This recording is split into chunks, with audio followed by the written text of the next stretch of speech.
감사합니다.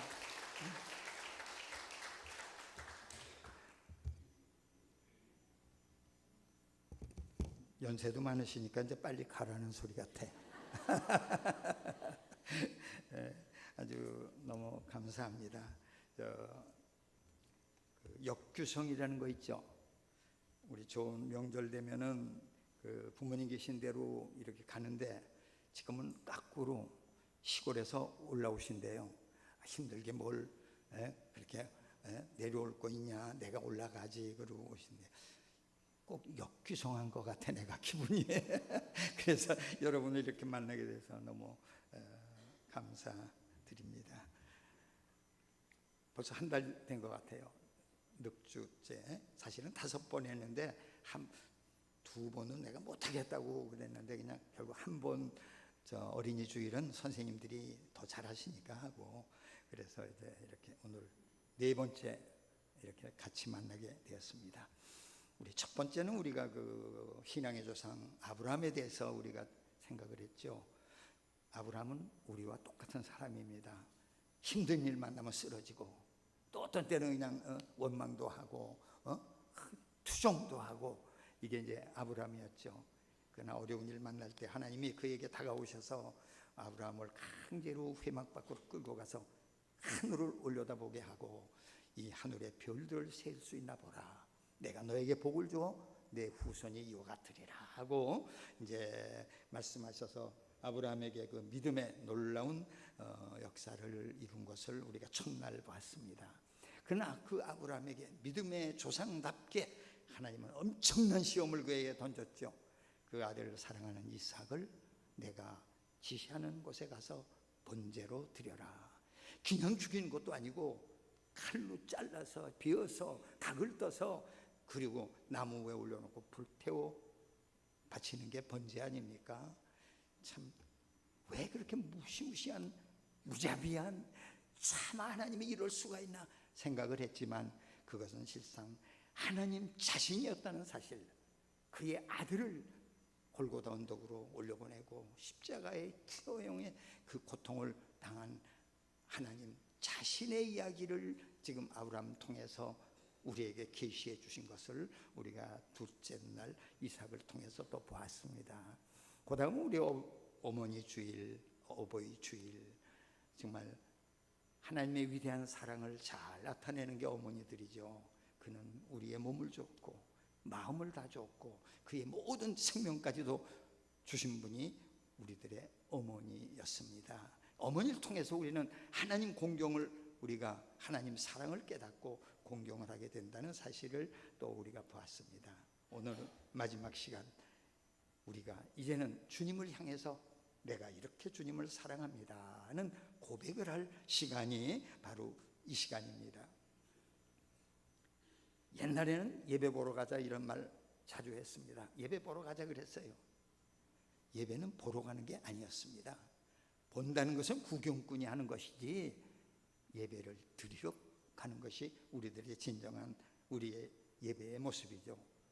예배를 드리러 간다. 한참 부흥 강사들이 많이 이제 정말 이 강산에 정말 내로라 하는 강사들이 나타났을 때 은혜 받으러 가자가 유행이었습니다. 받으러 가자, 받으러 가자.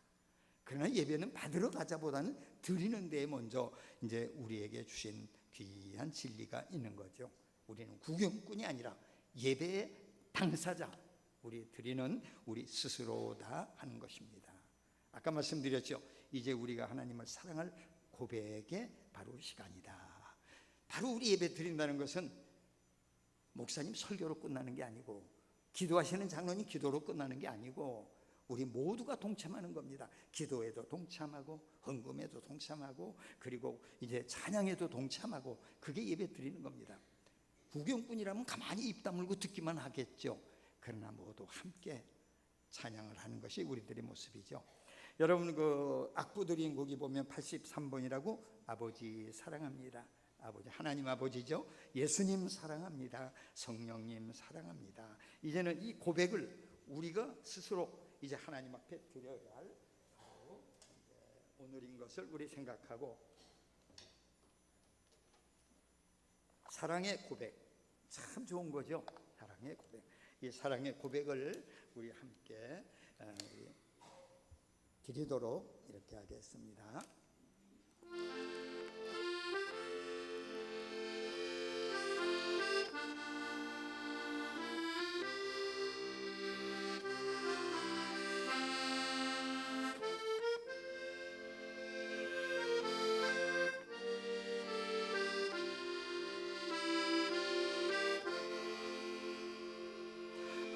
아버지 사랑합니다.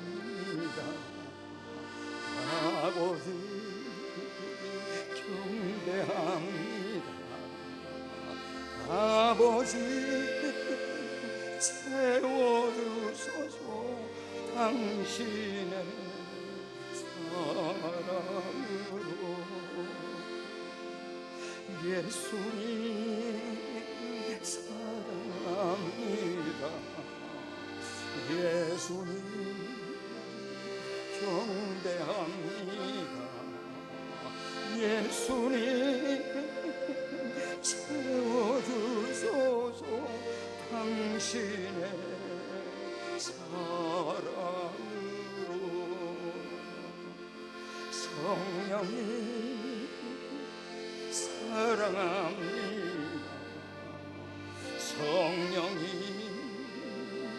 경배합니다. 성령님 채워주소서 당신의 사랑으로.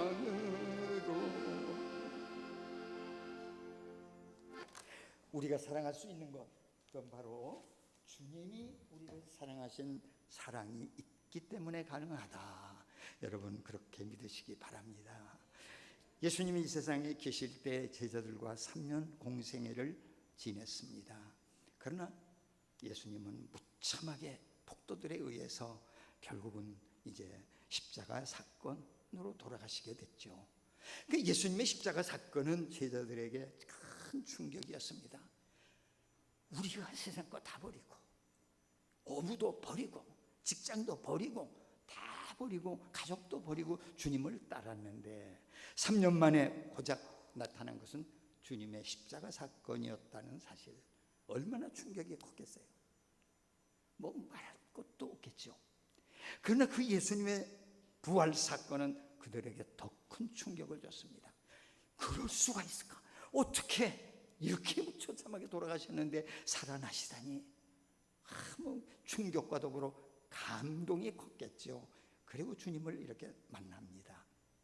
성경에 보면 막달라 마리아에게, 다른 마리아에게 예수님이 처음 나타납니다. 그 다음에 베드로와 요한에게 또 나타나서 만나게 됩니다. 엠마오로 내려가는 제자들에게 주님은 조용히 다가오셔서 그들과 또 만나게 됩니다. 그 다음에 다락방에 도마가 없을 때 그때 예수님이 제자들에게 나타나셨어요. 그리고 도마가 이제 다시 왔을 때 다시 예수님은 거기에 나타나셔서 그들을 위로하고 그들을 깨우쳐 주셨습니다. 그러나 그 다음에 예수님의 모습이 보이지가 않았습니다. 어디로 계시는지 하루가 지나도 이틀이 지나도 예수님은 나타나지 않았습니다. 그래서 그들은 생각을 합니다. 이건 우리가 너무나 예수님을 사모한 나머지 우리가 착각을 했나 보다, 환상을 봤나 보다, 아니면 꿈을 꿨나 보다, 이렇게 그들은 생각을 했습니다. 그리고 그들은 낙심하기 시작을 합니다. 돌아가신 게 분명해. 시리에 빠졌습니다. 우리가 세상을 살다 보면 좋은 일도 있을 뿐 아니라 시리에 빠지는 어려운 일 만날 때 우리는 낙심하는 일이 얼마나 많은지 모릅니다. 열심히 머리를 싸매고 공부했는데 그냥 결과 나온 것은 별로 좋지 않는 결과 나올 때 학생들은 다 시리에 빠집니다.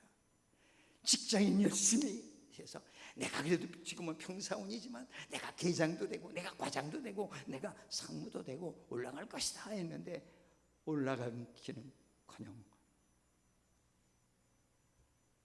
제거하는 명단에 뜬다고 생각할 때 얼마나 시리에 빠지겠어요. 장사하는 사람은 열심히 먹을 거 먹지 않고 잠을 자지 않고 열심히 돈을 벌려고 했는데 갈수록 적자가 나서 눈 닫게 생겼다면 얼마나 낙심할 거예요. 사랑하는 여인이 있어서 내가 죽자 사자 따라다니는데 훌쩍 다른 데로 가버리고 나면 나머지 그 남자는 시리에 빠질 겁니다. 이것이 바로 우리의 삶 속에서 내가 뭔가 얻고자 하고 갖고자 했는데 이루지 못할 때 우리는 시리에 빠지게 되는 거지요. 낙심하게 되는 거지요. 제자들이 바로 그렇게 됐습니다. 그런데 3절에 보니까 시몬 베드로가 나는 물고기 잡으러 가겠다, 지금 그럽니다. 베드로가 지금 이 말을 하고 있습니다. 나는 물고기 잡으러 가겠다. 물고기 잡으러 가는 게 뭡니까? 베드로의 옛날 직업입니다. 한마디로 옛날로 돌아가는 이 모습을 여기서 발견하게 되는 거죠. 시리에 빠진 사람은 옛날로 돌아가기가 쉽습니다. 아무리 내가 기도해도 하나님의 응답이 없는 것 같아. 열심히 내가 봉사를 하고 출석을 하고 애를 썼는데 그날이 그 타령이야. 하나님 앞에 열심히 11조도 드리고 헌금도 했는데 사업은 점점 어려워져. 가정엔 문제가 생겨.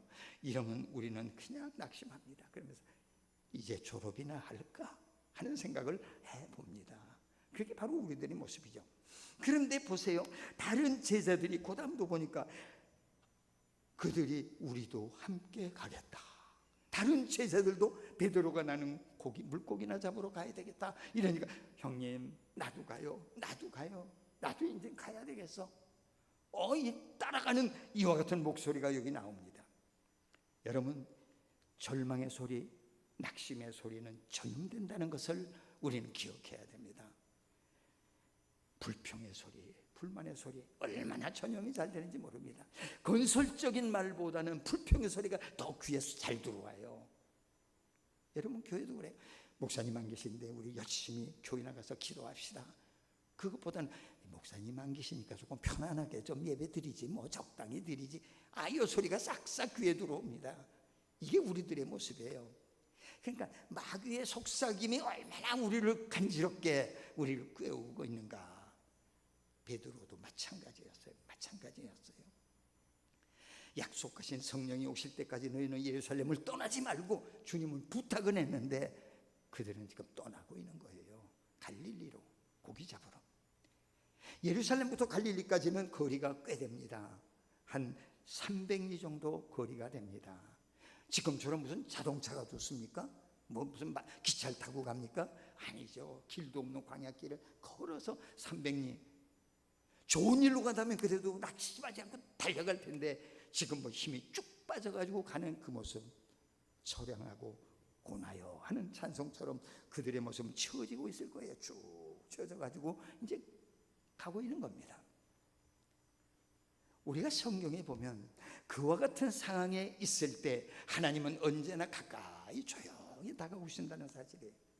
시리에 빠져서 엠마오로 내려가던 제자들에게 주님은 조용히 다가오셔서 같이 발을 맞춰가면서 엠마오로 가시면서 말을 건네기 시작을 하시는 겁니다. 이게 주님이 우리에게 함께 하시는 일이에요. 여러분, 맨 첫날 우리 아브라함의 얘기를 했었는데 아브라함이 낙심하고 있을 때 하나님은 그에게 가까이 오셔서 그러기를 몇 번이나 했습니다. 처음에 조카 롯이 떠날 때부터 조카 롯은 소돔 고모라 지역, 풀이 잘 되고 목축하기 좋은 땅, 삼촌 나는 이리 갈게 하고 가버리고 말았어요. 삼촌은 이 땅 보니까, 아브라함 이 땅을 보니까 그냥 광야, 목축하기 힘든 거친 땅이었어요. 그래가지고 탁 낙심하고 있는데 하나님께서 조용히 다가오셔서 아브라함에게 격려를 하십니다. 동서남북을 바라봐라. 그리고 하늘을 바라봐라. 내가 너희 자손에 이렇게 내가 복을 주겠다. 성경이 아주 널려있는 게 그런 얘기입니다. 야곱 너무나 우리가 잘 알죠. 형의 장자권을 뺏고 그리고 형이 자기를 죽이려고 드니까 그는 도망을 갑니다. 하란으로 도망가는 야곱. 베델에 가서 지쳐서 잠들어 있을 때 하나님은 조용히 다가오셔서 꿈속에 야곱에게 격려하시는 거죠. 사다리를 보여주고 선사가 오르락내락하고 하나님의 말씀이 들리고 야곱아, 너의 누운 땅 그것을 장차 너에게 주어서 네 자손에게 주어서 우선 하나님이 약속을 하십니다. 야곱이 팍탁 깼습니다. 깨가지고 그는 이런 말을 내까리고 있어요. 내가 여기 두렵고 떨리는 마음으로 혼자 있는 줄 알았는데 하나님이 나와 함께 계셨구나. 여기가 하늘의 집이요 하늘의 문이로구나. 그래서 베델이라고 이름을 붙인 거예요. 여러분, 낙심하고 힘들었던 자리가 베델의 자리가 되는 거예요. 그 자리가 하나님이 함께 하시는 집이 되는 거예요. 얼마나 하나님의 위대한 사랑의 모습을 우리에게 보여줍니다.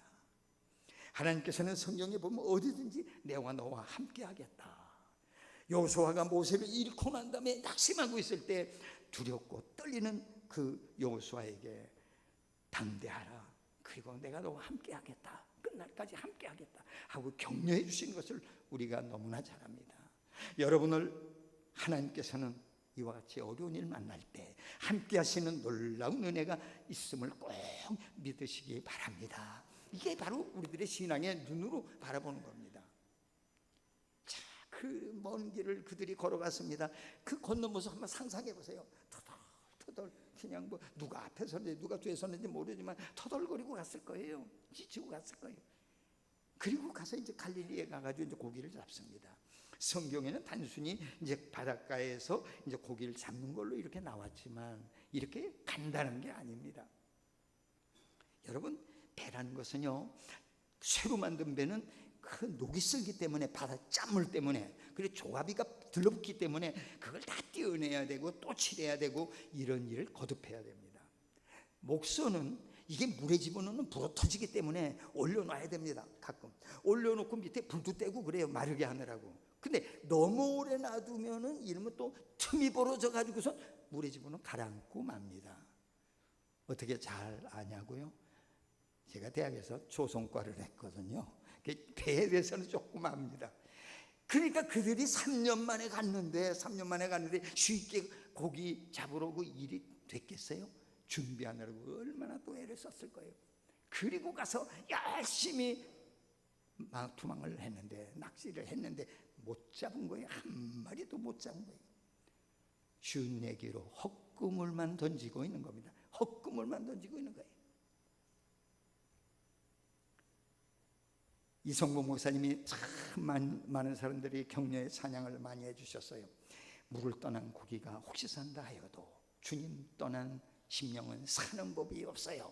예수님 내 주여 내 중심에 오셔서 하고 그는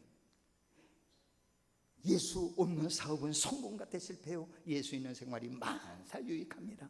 아무리 세상과 사업 성공해도 예수님 떠나면 그거는 실패다 이 말이죠. 지금은 어려워도 예수님 떠나지 않으면 그것은 성공이다. 바로 그러한 고백이 되는 겁니다. 주님을 떠나서 그들이 갔으니 물고기 잡으러 그물 던져봤자 헛구물이죠. 계속 헛구물만 던지고 있어요. 여러분, 헛구물을 하면 저도 굉장히 부끄럽습니다. 제가 헛구물을 24년 던졌습니다. 그 말은 무슨 말이냐면 제가 대학 졸업할 때, 고등학교 졸업하고 대학 갈 때 처음부터 저더러 그래요. 선생님, 그때는 박 선생이니까 박 선생님은 신학교 가야 됩니다. 박 선생님은 꼭 신학교 가야 돼. 한 사람도 아니고 주위에 있는 사람이 다 그런 겁니다. 내 가족들까지도 이제 저 매제 되는 그 문영철 목사도 그냥 자 미경 아버지는 꼭 신학교 가야 돼.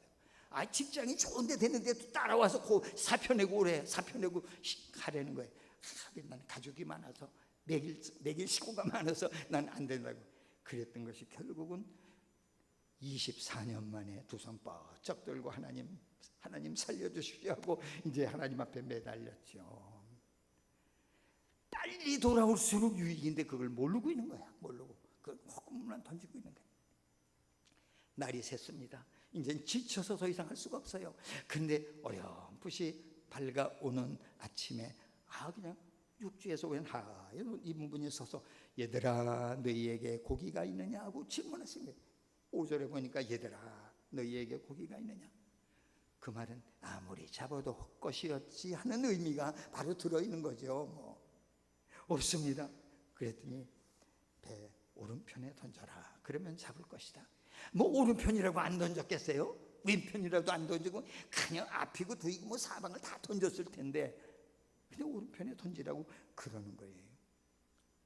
그럴 때 베드로가 바짝 옛날 생각이 난 겁니다. 3년 전에 그때 그때도 밤새도록 고기를 못 잡고 육지에 올라와서 그물을 씻고 있는데, 저만치 한편에서 웬 예수라는 분이 사람들을 모아놓고 이것저것 말씀을 하시는데 전부도 그냥 눈을 그냥 올려다보고 그냥 예수님의 말씀에 귀를 기울이고 있는 그 모습이 보였던 거예요. 근데 그분이 베드로에게 말을 건넨 겁니다.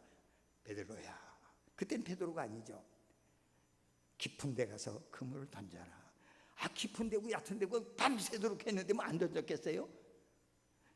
그래서 그 말에 그냥 자기도 모르게 베드로는 가서 그냥 그물을 던졌더니 너무나 많이 잡혀서 혼자 끌고 오지 못하고 같이 옆에 있는 배를 동원해가지고 같이 끌고 올라왔죠. 그래가지고선 예수님 물 앞에 무릎을 딱 꿇고 자기의 어부의 자존심도 버리고, 자기는 평생 어부였는데 예수님은 나사렛 목수인데 목수가 그 얘기하는 걸 신냐 했다는 자체가 자존심 버린 거거든요. 자존심 버리고 무릎을 딱 꿇고 나는 죄인이로소이다, 나를 떠나서서 베드로가 고백을 한 겁니다. 그때 이야기가 바짝 생각이 난 겁니다. 그때도 그랬는데, 그때도 그랬는데. 여러분, 가나의 혼인잔치, 그때 잔치집에 포도주가 떨어졌는데 방법이 없으니까 그 어머니가 예수님에게 부탁을 하고 제자들에게 얘기를 하죠. 주님이 무슨 말씀을 하시든지 순종해라. 여러분, 그 말이 참 굉장히 재미난 말입니다. 무슨 말씀을 하시든지, 그 말은 너희가 이해되든 안 되든 순종하라 이 말입니다. 이해되는 거, 그 돈 가지고 빨리 가서 그 가게에 가서 사오면 돼. 그건 누구나 할 수 있는 거예요. 다 아는 거야. 혹은 감춰놓은 따로 모아놓은 그 포도주가 있나 좀 알아봐라. 이것도 누구나 다 할 수 있는 거예요. 그러나 빈독에다가 물을 부어라. 그리고 부으니까 그걸 떠다가 연회장에게 갖다 주어라. 이거는 엉뚱한 얘기거든요. 내 상식으로, 내 이성으로, 내 방법으로 이해가 안 돼도 하나님께서 하라고 할 때 순종하는 길만이, 순종의 길이 얼마나 귀한 길인가 하는 것을 보여주는 거예요. 은혜를 회복하는 길도, 그리고 또 모든 것을 다시 사는 길도, 기적의 길도 순종할 때 이루어진다는 사실을 우리에게 가르쳐주고 있는 거예요. 베드로는 어부였지만 그 자기 어부의 과거의 경력 버리고 그대로 순종했더니 이루어진 거예요. 그래가지고선 오른편에 던졌더니 그냥 그물이 무겁게 그 낚시하는 뭐 손끝에 찌릿하는 뭐 오는 거, 딱 이제 온 거죠. 야 하고 너무나 많이 잡혀서 끌어올리지도 못할 정도로 잡힌 거예요. 그런데 같이 갔던 요한은 가장 젊었습니다. 젊으니까 아마 시력도 좋고 건강하고 그랬던 것 같아. 주님이셔. 요한이 빨리 먼저 바라본 겁니다. 주님이시다 하고 빨리빨리 가는 겁니다. 주님이시여. 베드로는 두 말 할 것도 없이 물로 뛰어들어갔습니다. 행동이 빠른 베드로, 물로 뛰어들어가서 주님 계신 곳으로 상식적으로는 배를 노져가는 게 더 빠릅니다. 아무리 수영이 빨라도 배 노지는 것만큼 빠르진 않아요. 그러나 언제 배를 돌리고 뭐 금을 올리고 뭐 이거 그게 아닌 거예요. 베드로는 그냥 뛰어들어가는 거예요. 물로 그냥. 그리고 주님 계신 대로 이제는 고기 그것도 필요 없다. 만선 그것도 필요 없다. 이제 주님이 거기 계시니까 이제 다 됐다. 그리고 주님을 향해 베드로는 달려간 겁니다. 베드로의 이와 같은 주님을 향한 열정이 그렇게 만든 거죠. 열정이. 그 거리는 성경에 보니까 50간쯤 되었더라 이렇게 성경되어 있습니다. 50간쯤은 그 메다로 치면 그 90m 정도, 90m. 그것은 더 여러분이 알기 쉽게 하면 축구장이 100m가 조금 넘습니다. 100m, 약 108m, 100 몇 m가 돼요. 그러니까 축구장보다 조금 적은 그만한 거리인데 그냥 물로 뛰어들어가서 지금 회음을 쳐가지고 베드로가 주님 앞에 달려가는 거죠. 마음에 베드로가 뜨거운 마음이 불탄 겁니다. 불탄 거예요. 여러분, 우리들의 신앙생활에 뜨거운 이 불타는 이게 있어야 우리는 살게 되는 겁니다. 뜨뜻 미직은 요한계시록에 보면 입에서 토해버린다고 그랬어. 뜨거워. 우리가 기억하는 한 이야기가 있습니다. 참 너무나 감동스러운 이야기. 필리핀 여러분 섬나라 알지요? 그 섬나라에 사고도 많고 이런 데인데 그래도 거기가 기독교가 이제 그 왕성해가지고 기독교에서 그 세계 개신교 종교 회의가 필리핀에서 있었습니다. 그래서 이제 우리나라에서도 갖고 세계에서도 다 개신교 목사님들 혹은 박사님들 교수님들이 다 모여가지고 이제 기독교의 앞날을 위해서 기도하고 또 이제 하나님 앞에 간구하고 또 방향을 제시하고 선교사들 지원하고 이런 일을 하는 것이 이제 종교 회의였어요. 우리나라에서도 이제 그 목사님들 이제 훌륭한 목사님들 또 서울신대 그 박사님들 교수님들이 같이 갔는데 그때 제 아는 그 최건호 목사님이 거기 계셨어요. 그분이 충무로교회 담임이었는데 지금은 충무교회입니다. 이제 은퇴하셨는데 이분이 교수님들과 갔는데 세계적인 대회니까 얼마나 그 진행이 멋지게 그냥 순서대로 딱 사회가 딱 나와서 하면은 찬양이 성가대가 딱 하고 그 다음에는 또 기도자가 나와서 기도하고 그 다음에 뭐 또 이제 말씀에 이제 설교도 하고 이렇게 진행을 너무나 멋지게 하고 이제 각 이제 분과별로 또 뭐 이렇게 이제 회의도 하고 이러니까 이제 시간이 많이 가는 거예요. 이제 지루한 거예요.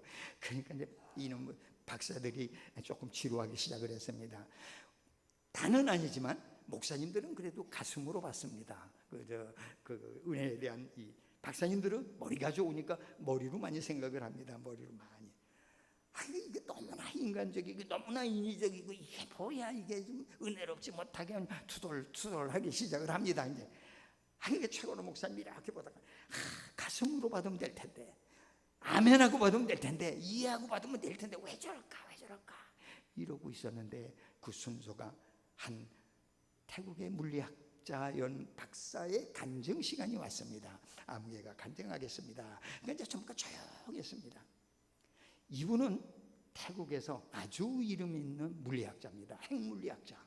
그래가지고 나라의 국왕이 너무나 사랑해서 그를 미국에다가 공부 이제 더 많이 알아가지고 오라고 핵폭탄 만드는 원리니까 그래서 이제 보낸 겁니다. 이분이 미국 가서 공부하다가 예수님을 만난 거예요. 만난 게 아니라 그냥 뜨겁게 만난 겁니다. 뜨겁게 만나는 사람마다 전도합니다. 뜨겁게 만났으니까. 그리고 이제 돌아왔습니다. 돌아와서도 마찬가지로 그냥 만나는 사람마다 전도를 합니다. 이게 소문이 났습니다. 문제가 생겼습니다. 태국은 불교 국가입니다. 엄청난 불교 국가예요. 태국 공항에 가면은 공항 지붕에 절간을 만들어 놓고 있습니다. 공중에 떠 있어요. 그 밑으로 지나가라 이거죠. 절간 밑으로 지나가라 이런 식으로. 그리고 불교 믿지 않으면 공직자가 될 수가 없습니다. 높은 자리에 못 올라갑니다. 다 벗어나야 됩니다. 이것이 이제 그 나라의 모습이에요. 근데 심하면은 이것이 이제 추방까지도 당하는 이와 같은 어려운 일도 만납니다. 이 박사가 이게 소문이 나가지고 문제가 된 겁니다. 그래서 종교 재판에 이제 회부가 된 거예요. 종교 재판에. 그게 아주 태국의 유명한 재판이 돼버리고 말았습니다. 재판장은 이제 그냥 경건하게 이제 이 때려 부시려고 이제 딱 계획을 하고 있습니다. 근데 마지막 판결하는 그 시간에 국왕이 거기로 온 겁니다. 너무나 자기가 아꼈던 사람인데 참 너무나 마음이 아파가지고 그 재판장에 오신 거예요. 그래서 이제 딱 국왕이 한쪽에 앉아 있는 거예요. 그러니까 뭐 재판장은 국왕까지 왔으니까 이제는 내가 아주 위험 있게 멋지게 피고는 어쩌고 이제 하는 겁니다. 지금 마지막 피고는 할 말이 없는가 하고 이제 재판장이 다 위험 있게 얘기하니까 제가 할 말씀 꼭 드리겠습니다. 그러면서 국왕을 향해서 경건하게 인사를 합니다. 왕이시여, 나를 이렇게 사랑해서 여기까지 인도해 주셨는데 내가 이런 꼴을 보여서 대단히 죄송합니다. 그러나 나는 예수님을 버릴 수가 없습니다. 왕이시여, 내가 바랄 건데 내가 사형을 당하더라도 왕이시여, 예수 믿으셨으면 참 좋겠습니다. 이렇게 얘기를 하는 왕한테 지금 전도를 하고 있는 겁니다. 거기서. 그러고 나더니 재판장을 향해서 내가 찬송을 하나 부르겠습니다. 그런 겁니다. 할 말이 없는가 했는데 뭐 찬송 부르겠습니까? 그러니까 이 재판장이 얼떨떨이 왕을 쳐다보니까 왕이 끄떡끄떡한 거예요. 그러니까 좋아, 이제 허락을 한 거예요.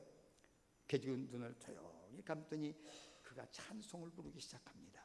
그 찬송이 여러분 너무나 잘 아는 305장 나 같은 죄인 살리신 주 은혜 놀라워.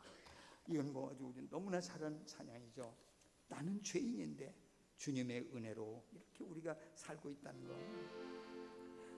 나 같은 죄인 살리신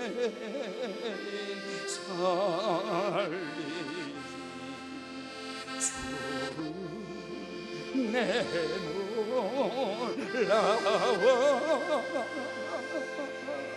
이런 생명 찾아고 광명을 오던 큰 죄악에서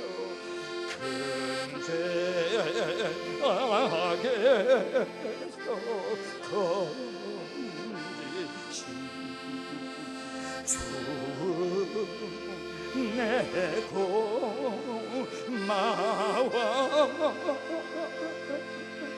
나처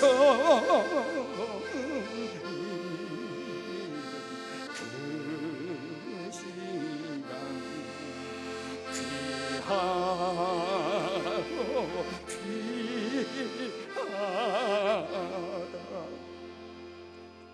이렇게 찬송을 부르는데 국왕이 벌떡 일어난 겁니다.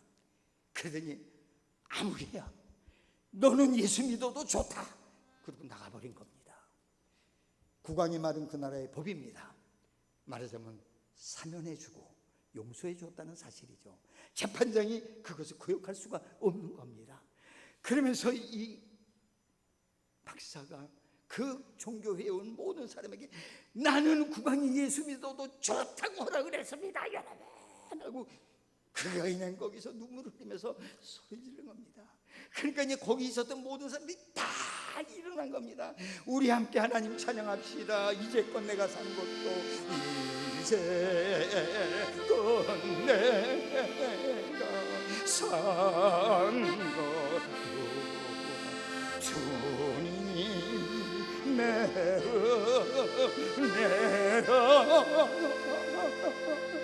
또 나를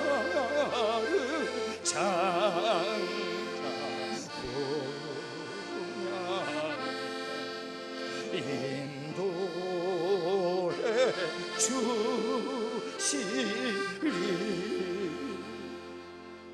거기 온 세계에서 온 모든 사람들이 눈물을 흘려가면서 손을 쥐어가면서 그냥 같이 찬양을 합니다. 최원우 목사가 참 울다가 박사는 어떨까, 교수님들은 어떨까 살며시 옆으로 봤습니다.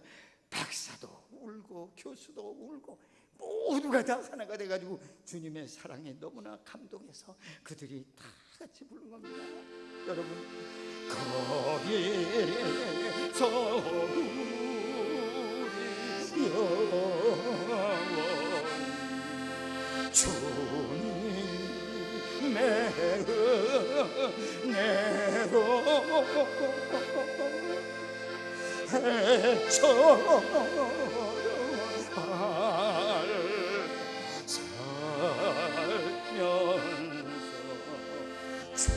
찬양하리라.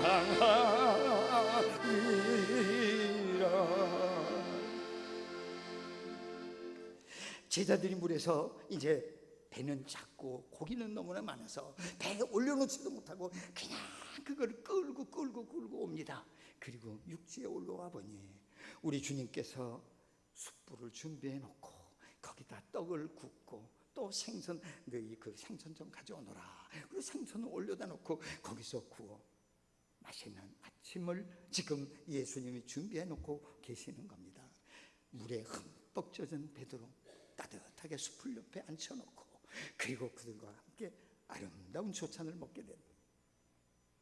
예수님 십자가 지기 전에 마가의 다락방의 만찬, 우리가 너무나 잘 아는 성만찬.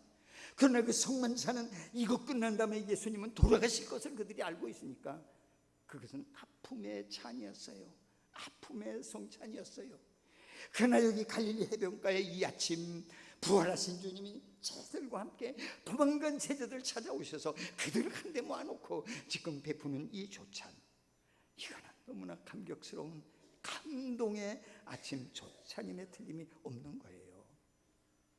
무덤에서 부활하신 후 며칠간 보이시더니 그렇게 안 보이시더니 우리가 여기 도망왔는데 도망온 데까지 찾아오셨구나. 얼마나 그들이 마음에 감동을 받고 거기에서 음식을 먹었겠어요. 여기에 지금 그 제자들의 모습을 나타낸 게 그 많은 고생을 당하신 주님, 속이신 분이 바로 그분이기 때문에 감히 예수님이냐고 주님이냐고 묻는 자가 없더라. 성경은 이렇게 입을 딱 다물고 있는 거예요. 입을. 왜? 감히 입을 못 여는 거야. 부끄러워서. 그 주님이 이렇게 오셨는데 하고서 아침을 같이들 먹었습니다. 그리고 그냥 너무나 감동스러운 그 시간 주님이 조용히 말씀을 시작합니다. 15절에 나타난 오늘 읽은 예수께서 이르시되 나를 21장 15절 그들이 조반 먹은 후에 예수께서 시몬 베드로에게 이르시되 요한의 아들 시몬아 네가 이 사람들보다 나를 더 사랑하느냐. 요한의 아들 시몬아 네가 이 사람들보다 나를 더 사랑하느냐 하고 주님이 지금 베드로에게 말을 건넵니다. 주님 그랬어요. 베드로 그랬어요. 주님 그러하오이다. 내가 주님을 사랑하는 줄 주님이 아십니다. 하고서 또 베드로가 대답을 했습니다. 아주 그냥 그 멋진 대답, 멋진 말씀에 대답하는 걸 우리는 지금 생각을 합니다. 바로 이 사건이 여러분의 그 찬양의 갈릴리 바닷가에서 바로 이것이 바로 이제 베드로와 예수님의 대화의 이야기죠. 우리 1절만 불러보시겠습니다. 갈릴리 바닷가에서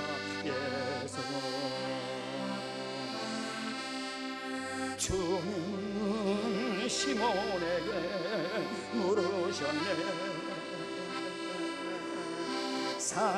사랑하는 시몬아 넌 날 사랑하느냐. 오 주님 당신만 아십니다. 여기서 요한의 아들 시몬아 이렇게 부르셨어요. 요한의 아들 시몬아. 그 말이 무슨 말입니까? 옛날에 베드로의 이름이에요. 옛날의 이름이에요. 네가 지금 옛날로 돌아왔지? 그 말을 이 말 속에 예수님은 담고 있는 겁니다. 요한의 아들 시몬아. 성경에 보면 그런 게 많이 있습니다. 여러분 야곱 야복강가에 천사와 시그망이다 그냥 사생결단 죽어라고 매달리고 결국 그 야곱에게 이름이 지어집니다. 이스라엘 너는 하나님과 겨루고 싸워 이겼다. 너의 이름은 야곱이 아니다. 이제 너는 이스라엘이다 하고 이스라엘이라고 이름을 붙여줬어요. 근데 야복강 딱 지나고 난 다음에 에서를 만나고 난 다음에 에서가 헤어지고 난 다음에 이 야곱이 슬그머니 도망을 갑니다. 형님을 따라갔다 형님이 언제 변할지 몰라. 그러니까 세겜으로 싹 빠져 도망갑니다. 정확하게 세겜으로 빠져서 한 10년 거기서 호송세월을 하게 됩니다. 그때 주님이 나타나셔서 야곱에게 책망을 합니다. 너 나와 약속했던 거 있지? 베델에서 약속한 거 있었지? 왜 지키지 않느냐? 약속의 그 다짐을 하게 됩니다. 그래서 그 성경을 보면요, 창세기 32장의 야복강 사건부터 세겜에서 나중에 하나님 만나는 35장까지 이스라엘이라는 이름이 싹 빠져 있습니다. 야곱입니다. 왜? 너는 옛날의 야곱이 그대로 있구나. 나와 약속을 지키지 않고 있구나. 그러니까 야곱아 이럽니다. 나중에 그가 깨닫고서 내가 하나님과 약속한 내가 베델에 가서 제단을 쌓으라고 내려와서 그 제단을 다시 복원했을 때 그때부터 이스라엘이 이렇게 나옵니다. 요한의 아들 시몬아 옛날 이름 주님은 다시 부르는 거예요. 기가 막힌 이야기죠. 사실은 기가 막힌 이야기입니다. 근데 이것을 주님은 한 번 묻고 또 묻고 또 묻습니다. 근데 그 자리 아까 지금 베드로 숯불 옆에 이렇게 앉혔다고 그랬죠. 이 숯불이 또 문제입니다. 예수님이 고통당할 때 대제사장 가야바의 뜰에 앉아 있을 때, 바로 예수님은 신문을 당하고 베드로는 쭈그리고 앉아 숯불을 쬐고 있을 때 한 여인이 와서 너도 나사렛 사람이지, 너도 예수와 한패지 하고서 날 때 난 저자를 모르, 난 저자를 모르. 세 번째 가서 난 저자를 저주하오. 숯불 옆에서 예수님을 모른다 그러고 저주했던 그 베드로, 지금 주님 옆 숯불 곁에서 주님은 베드로야, 넌 이 사람들보다 날 사랑하느냐 질문하고 계신 거예요. 성경 보면 그 사건이 어떻게 이렇게 베드로의 마음을 깎아, 사실 주님의 가슴에 피가 흐르도록 못 본 체하고 저주했던 베드로, 지금 여기서 베드로는 자기 가슴을 찢어가면서 지금 앉아 있는 겁니다.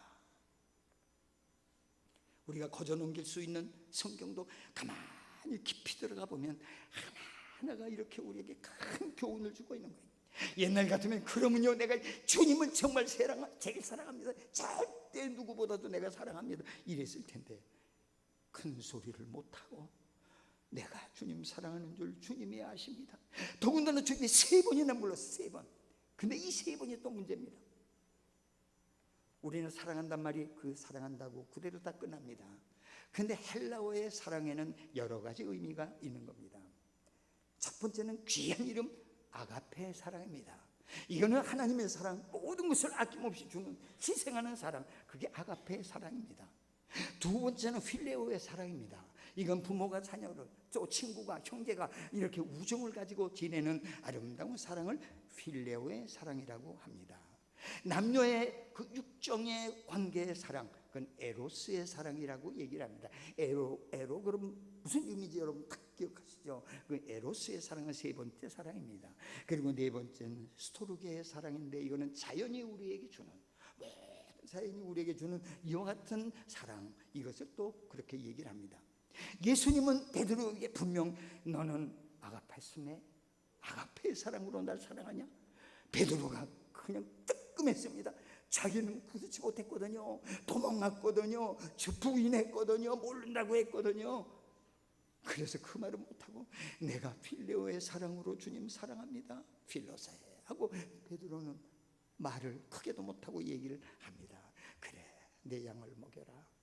또 두 번째, 네가 아가파의 사랑으로 나 사랑하냐? 또 마찬가지로 베드로는 점점 위축돼 겨들어갑니다. 마지막에 주님은 그래, 필로의 사랑으로라도 사랑해야지 하고선 말씀을 건넵니다. 그럴 때 베드로는 말도 못하고 주님, 내가 주님 사랑하는 거 주님이 아시지 않습니까? 이렇게 얘기를 합니다. 내가 사랑합니다고 못 그러고 내가 주님 사랑하는 거 주님이 아시지 않습니까? 이것은 대답을 하는 게 아니라 지금 베드로는 가슴을 치고 울고 있는 겁니다.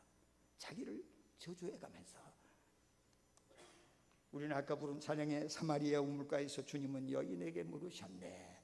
여인하고의 대화 속에 이루어진 사건도 우리가 너무나 잘 알고 있습니다. 사마리아 우물가에서 주님은 여인에게 물으셨네. 사랑하는 여인아, 넌 날 사랑하느냐?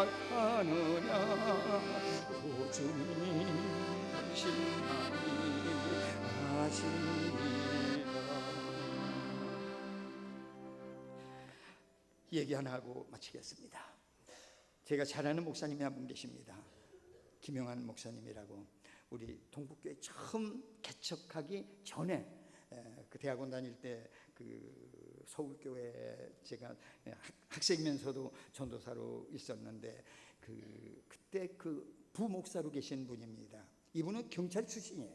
경찰 했다가 회개하고 예수 믿은 사람이에요. 그러니까 이제 경찰 이게 있는 거예요. 그냥 욱하는, 여기 경찰 계실지 모르지만 아무래도 다른 사람보다 경찰 조금 다르지 않습니까? 이제 그런 분인데, 근데 이제 그 담임 목사님이 좀 무서운 분이에요. 여러분 잘 아는 옛날에 부흥 강사 이계선 목사님이에요. 그냥 근데 얼마나 그냥 그 쥐어짜고 압력을 넣는지 그 부목사님이, 김영환 목사님이 약간 이제 돌아버리고 만 겁니다. 나는 그때 이제 동북교회 개척하고 이렇게 떠난 다음이었었는데 너무나 그냥 고통을 당해가지고 머리가 도는 거예요. 그래가지고선 그냥 다리도 이제 못 쓰고 막 이상이 생긴 겁니다. 그래가지고 이제 결국은 그것도 하지 못하고 떠났어요. 그래서 한참 떠나서 이제 어디로 가시는지는 몰랐는데 한 10년 더 지났을 거예요. 근데 전화가 온 거예요. 김영환 목사님이. 그러면서 박 목사님, 내가 꼭 부탁이 하나 있는데 우리 교회 한번 안 와볼래? 그래. 어딘데요? 그러니까 전라남도 한평. 그것도 또 아주 한평 구석에 그냥 조그만 시골 교회예요. 한평 해운교회라고 아주 조그만 교회야. 나중에 가봤는데 그러면서 한번 와달라는 거예요. 왜요? 그러더니 와서 부흥회 좀 해달래. 아이고 목사님, 나는 부흥 강사가 아니잖아요. 아시는데 왜 날 아니라고. 그래도 박 목사밖에 내가 부탁할 사람이 없어서 그렇다는 거예요. 그래 와달라고. 이제 갔어요. 갔더니 뭐 시골 교회인데 뭐 조그맣지 뭐 시골도 젊은이들도 없지요. 그냥 아니 한 주일날 다 모여도 한 20명 정도 모일까 이제 그 정도예요. 근데 이 양반이 이제 그때는 몰랐는데 이제 경찰관이었기 때문에 이제 이것이 있고 그런 데다가 인정은 안 해주고 다리는 절고 그러니까 우리 목사님 왜 다리를 절어 이러고 그냥 쑥닥거리고 이래 충격을 받은 거야. 충격을 속상해가지고 계속 가가지고 이제 정성껏 이제 말씀으로 이제 교인들 힘도 주고 근데 마지막 날 마지막 시간 이제 예배를 딱 드리는데 바로 이 말씀과 찬양을 이제 함께 부르는데 아이고 김영환 목사님이 박 목사님 그 마이크 나 좀 주시오. 그래. 그게 무슨 말인가 하고 그러세요. 그래 나와서 딱 잡더니 여러분 나를 용서해 주세요. 나는 이 집회 끝나면 도망가려고 했습니다. 이러는 거예요. 난 도망가려고 했다고. 그러니까 너무 스트레스 받아가지고 이 집회만 끝내놓고 자기는 사모하고 도망가려고 그랬대. 그런 거 지금 회개하는 거야. 그러면서 이 못된 이 정말 싹군 목자, 잘못된 목자를 용서해달라고 엉엉 울면서 목사님 앞에서 이러는 거예요. 그러니까 사모님은 저 뒤에 앉아가지고 그냥 사모님도 그냥 무릎을 꿇고 그냥 엉엉하고 울고. 그 사모님도 저 오졸리 뒤에 하기리 교회 장로님 따님이에요. 아주 그냥 마음이 고우신 분이야. 그냥 두 분이 앞에서 울고 뒤에서 울고.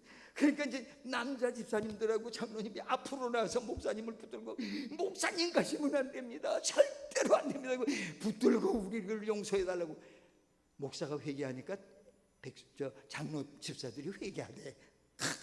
같이 그냥 이제 여신자들은 그대로 그냥. 그래서 내가 권사님들 뭐 합니까? 사모님이 저렇게 지금 통곡을 하고 있는데 그러니까 이 권사님들은 사모님한테 다 가서 붙들고 사모님 떠나면 안 됩니다. 안 됩니다.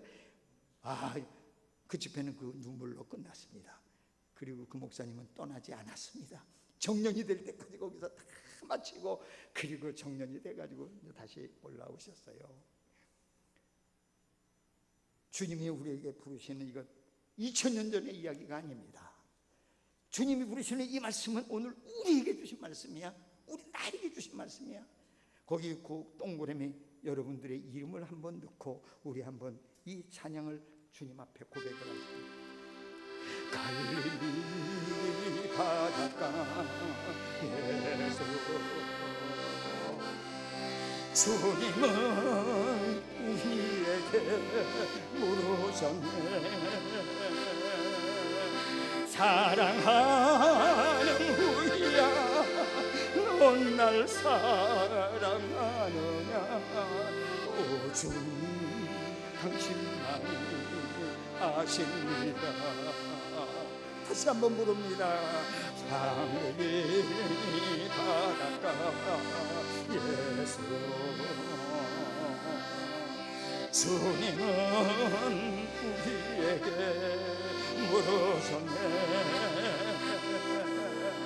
사랑하는 우리야 넌 날 사랑하느냐. 오 주님 당신만이 아십니다. 하나님 아버지, 주님은 우리에게 물으셨습니다. 내가 정말 날 사랑하느냐. 우리는 고백했습니다. 내가 주님 사랑하는 줄 주님이 아십니다. 이 아름다운 우리들의 고백 영원히 변하지 않도록 주님 새 힘을 주시옵소서. 예수님의 이름으로 간절히 기도드리옵나이다. 아멘. 아멘. 여러분의 그